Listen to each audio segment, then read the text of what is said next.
Hello students, today we will talk about development of prose. Hmm? And under the development of prose we have first Elizabethan prose, then we will talk about 18th century prose, and under 18th century prose we will talk about non-fiction and fiction. Now the Elizabethan prose. The Elizabethan prose refers to the period of Queen Elizabeth's first reign. जब queen Elizabeth का शासन था उस समय को हम एलिजाबेथनीज कहते हैं. This period was marked with vigorous intellectual thinking, explorations, adventures and advent of the Renaissance spirit. ठीक है. इस पीरियड में, इस शासन काल में, इस एज में क्या था, एक लोगों का सोचने का तरीका क्या था, इंटेलेक्चुअल था. ठीक है. एक्सप्लोरेशंस थी, एडवेंचर्स थे, है ना, कुछ नया करना, उसके लिए एक साहसिक सा होना, एक रेनासांस स्पिरिट थी. रेनासांस स्पिरिट क्या होता है, एक्चुअली रेनासांस का मतलब रिवाइवल ऑफ लर्निंग. तो एक तरह से ये एक मूवमेंट की तरह से शुरू हुआ था, और ये मूवमेंट सबसे पहले इटली में शुरू हुआ था. इसमें क्या है, कुछ सीखने की, कुछ नया ढूंढने की, देखने की एक प्यास सी होना, चाहे वो फील्ड कोई भी हो, चाहे वो लिटरेचर हो, चाहे वो पेंटिंग हो, चाहे वो डांस हो, है ना. तो इस एज की एक कैरेक्टरिस्टिक क्या है कि रेनेसांस स्पिरिट थी, इंटेलेक्चुअल थिंकिंग थी. तो इन सब फैक्टर्स का उस टाइम के लिटरेचर पे भी बहुत ज़्यादा इफेक्ट पड़ा, है ना. तो इस तरह से इंग्लिश प्रोज जो है वो बहुत ज़्यादा एक अच्छे से डेवलप हुई. और स्पेशल कंट्रीब्यूशन जो है इस प्रोज को इस एज में डेवलप करने के लिए किसका रहा, ट्रांसलेटर्स का रहा. स्टिमुलस किसने दिया, ट्रांसलेटर्स ने दिया. अब ट्रांसलेटर्स कौन होते हैं, जो एक लैंग्वेज से दूसरी लैंग्वेज में उसका अनुवाद करते हैं, है ना. तो इस तरह से बहुत सारे ट्रांसलेटर्स थे इस एज में, जिन्होंने इटालियन रोमांस को, शॉर्ट स्टोरीज को, स्पेनिश रोमांस को, उन सब का उन्होंने क्या किया, ट्रांसलेट किया इंग्लिश लैंग्वेज में. और इंग्लिश लैंग्वेज में उनका ट्रांसलेशन होने की वजह से बहुत सारे रीडर्स हैं, बहुत सारे लोग जो हैं जो उन स्पेनिश और इटालियन स्टोरीज को पढ़ पाए. तो इस तरह से बहुत सारे थीम्स थे जो इस तरह की राइटिंग्स में भी, इस टाइम में लोगों ने जो भी राइटिंग्स लिखी उन सब राइटिंग्स में भी रिफ्लेक्ट होता है. जैसे प्लेटोनिक आइडियलिज्म से रियलिज्म की तरफ, रोमांस की तरफ ये चीज़ें क्रिएट की गई. एक्चुअली एलिजाबेथन प्रोज में रोमांस जो है वही डोमिनेट कर रहा है. Romance dominated all types of literature during this period. And the most important prose romance of this period is John Lyly's Euphues, The Anatomy of Wit. So he repeated the success in Euphues and his England. Sir Philip's Arcadia is also a pastoral romance. Arcadia is also famous for its refined and ornate style as well as detailed pen portraits. And so एक और क्या बात थी कि Elizabethan age में there was a flood of short prose pieces, कि छोटे छोटे आर्टिकल्स लिखे गए, छोटे छोटे एसेज लिखे गए, बहुत तरह के टॉपिक्स पे, है ना. बहुत सारे टॉपिक्स लिखे गए, चाहे वो जैसे रिलीजन पे हो, पॉलिटिक्स पे हो, लिटरेचर पे हो.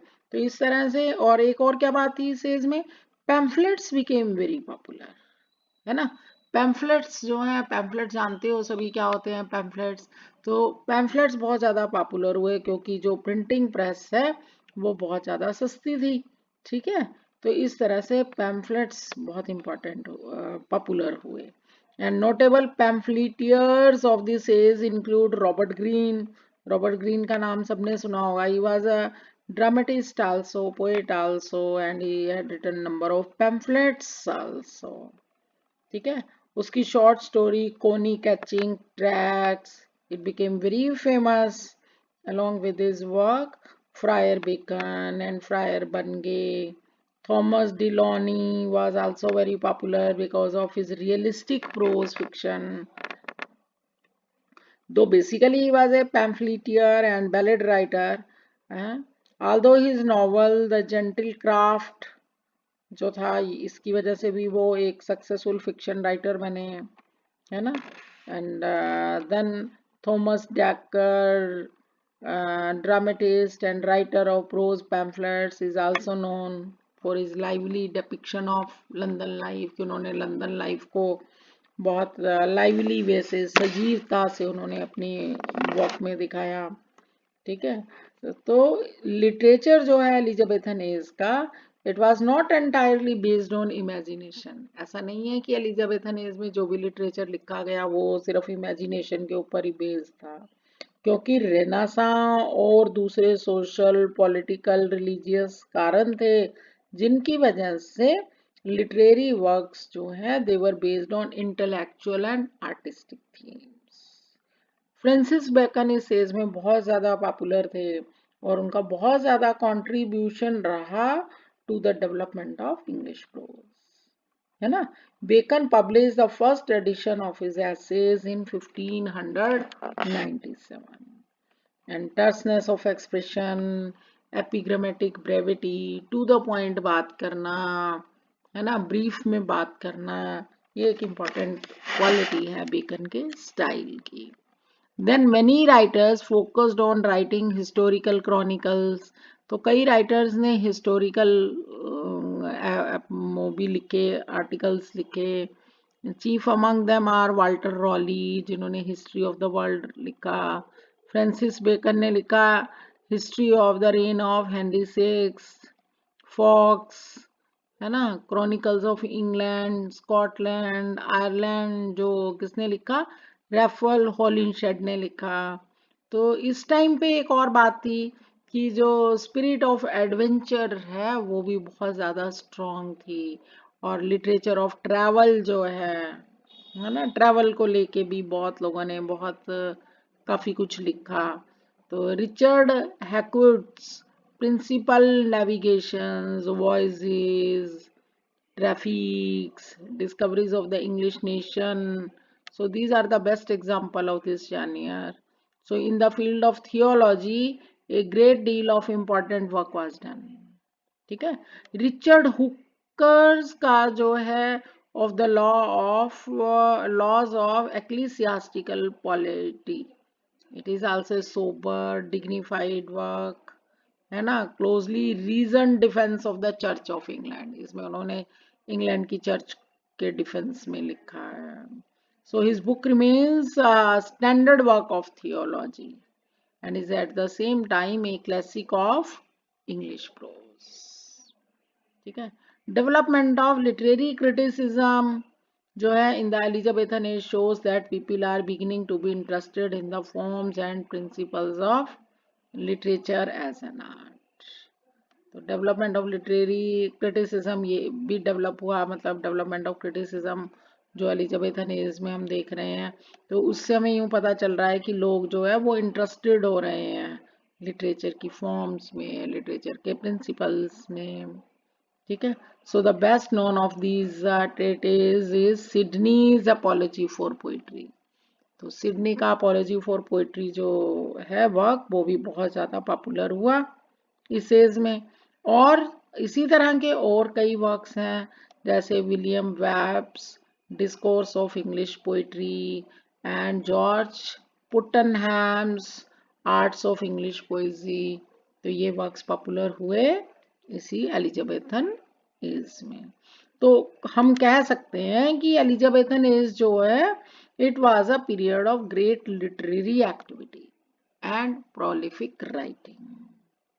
ठीक है. बहुत ज्यादा लिटरेरी एक्टिविटी थी क्योंकि मैंने बताया ना रेनेसांस स्पिरिट थी, इंटेलेक्चुअल थिंकिंग थी, एक्सप्लोरेशंस, एडवेंचर्स, ये सब चीजें कारण थे. इन सब की वजह से क्या है कि भाई it was a period of great activity.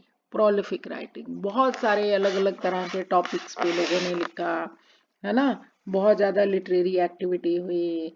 तो English pros of the times became the popular medium of amusement and instruction, है ना। रेनेसां की वजह से क्या है कि लोगों को, क्योंकि उनका टेस्ट डेवलप हुआ है कुछ सीखने का, कुछ जानने का, कुछ नया एक्सप्लोर करने का। तो जो प्रोज है, उस टाइम पे जो भी लिखा गया प्रोज एक मीडियम बन गया लोगों को एंटरटेन करने का, लोगों को अम्यूजमेंट का, लोगों के और उनके लिए, उनको एक इंस्ट्रक्शन देने के लिए, उनको मोरल गाइडेंस देने के लिए। तो जो तुम्हारे सिलेबस में बुक है, this imprints that has been mentioned by Maharaja Ganga Singh university for the students of first year, उसमें ये सब कुछ बताया हुआ है जो कुछ हमने अभी इस वीडियो लेक्चर में आपको बताया, and I hope you will understand.